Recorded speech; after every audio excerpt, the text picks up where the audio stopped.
Hey guys, it's Jeffrey. Today we're going to talk about how to consistently get 5 stars on Airbnb as an Airbnb host.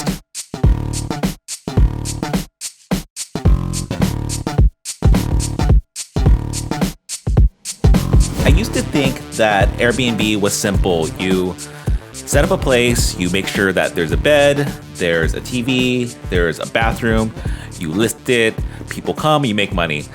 But after doing it for a while now, I am starting to realize that it's not really that simple. There's a true skill gap when it comes to people who know what they're doing and people who don't know what they're doing.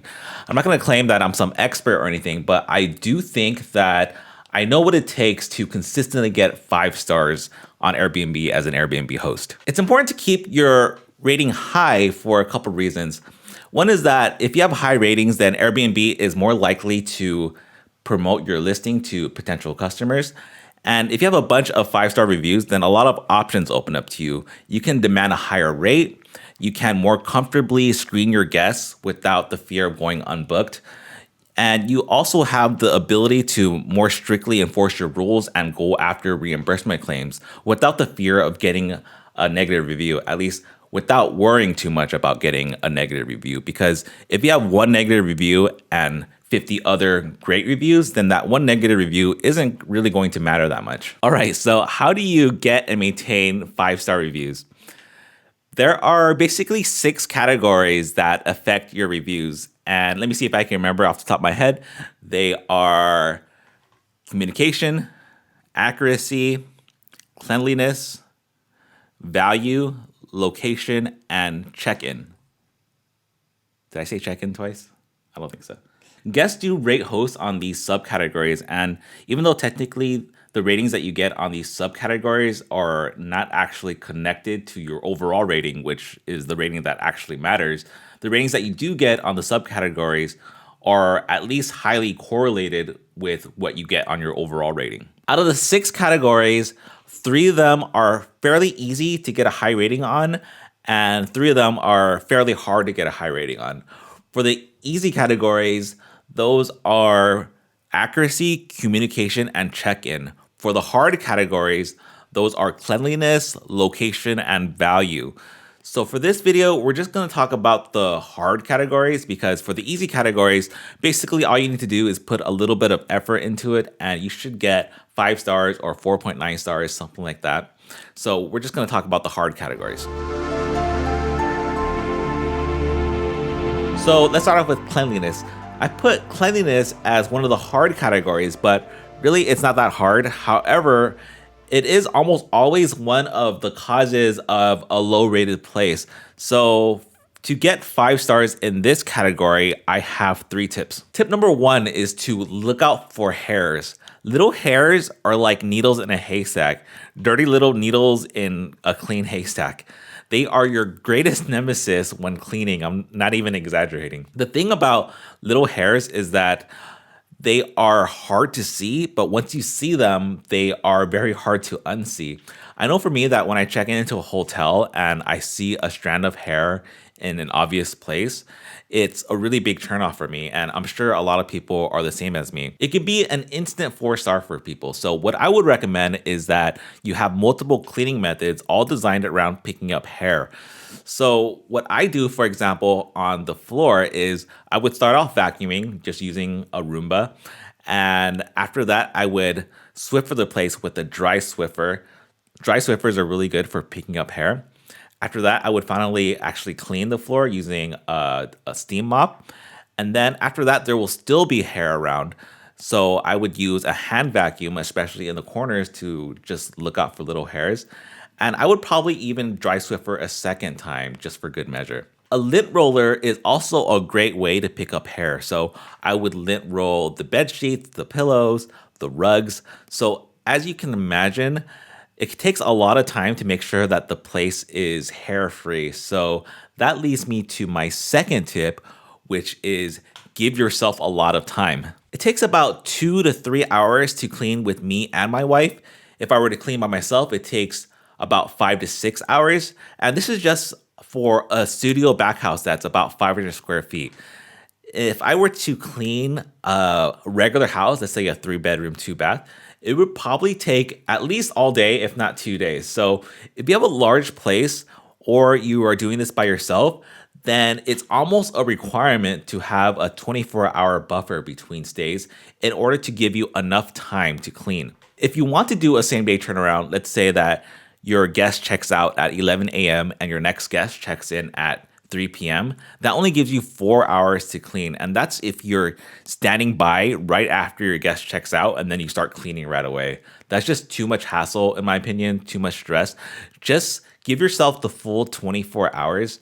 Being less stressed about the cleaning process will probably even add longevity to your hosting career, anyways, just so that you don't suffer from burnout. And also, things just go wrong sometimes. Like things break, people smoke sometimes, so you need more time to clean. You might get ants, so you have to fumigate. So if you're a beginner, then for sure, give yourself 24 hours to clean. Maybe if you're a pro, you've been doing this for a while, you don't mind the stress, then yeah, go ahead, do the same day turnaround. But that's not something I would recommend, especially if you want to keep your high cleanliness rating. So another option for cleaning, especially if you want to avoid burnout, is to hire out a third party to clean. This also, in my opinion, is not a good idea, which brings me to my third tip is don't hire out. The reason why I say this is because the places that tend to hire out for cleaning tend to be the ones that rate low in cleanliness. I'm not saying that it's not possible to get a high rating on cleanliness if you hire out. I'm just saying that the only way to personally guarantee that your place is spotless is to clean it yourself. And especially if you're a beginner, you're not even going to know what to look for in terms of cleanliness until you clean enough yourself. Like I didn't know that you had to check the drawers to see if there's hair in it. The other day, I looked in the freezer and there was hair in the freezer. Like I wouldn't know to tell the cleaner to look for those things. And what happens if someone smoked in your place? Is your cleaner going to know how to remove the smoke? What if there's a scuff mark on your wall? Is your cleaner going to know how to remove the scuff mark? These are the things that I just had to learn by myself. And if you just start off hiring a cleaner, you're just not going to get this type of experience. I think some people will disagree with me and think that my stance on cleaning is a bit extreme, but my response to that is that numbers don't lie. If you look at our ratings, we have, as of the recording of this video, 29 reviews, all at a 5-star rating overall. And for the cleanliness subcategory, we also have 5.0, so perfect on that. Our guests also have the ability to give us like a badge, like a compliment badge, and every one of our guests who reviews us gives us the sparkling clean compliment badge. So that's basically all I'll say for cleaning. Moving on to the next category, which is location. Location is probably the hardest thing to influence because you can't really just change your location. Your location is your location. But what you can do is kind of highlight the good aspects of your location and kind of minimize the bad aspects of your location. So you're kind of like a location salesperson. Using my place as an example, my place is in a suburb, so it's not really close to the city. It's not walking distance to anything, not walking distance to any stores or restaurants, but it is close to some hiking trails and it is located in a nice, quiet, safe neighborhood. So if you're here to maybe visit LA or visit Disneyland, then my place is not really a great place for you. But if you're here to work from home, or if you're here to visit family members that live nearby, or if you're here to do some hiking, then my place is a great location for you. So it's about kind of setting the correct expectations and making sure that your listing accommodates to that expectation. I think the opposite of my listing is a place that is very central to everything, close to public transportation, walking distance to stores and restaurants, but a place that is in a sketchy part of the neighborhood, a place that is maybe not that safe, or maybe a place that just is safe but doesn't feel that safe. So in that case, what I would do is I would highlight how central it is to everything, how close it is to public transportation and what is walking distance. And then I would make sure that I make the place feel safe. So I would provide parking, on-site parking, preferably inside of a gate. I would have exterior cameras to look at the driveway.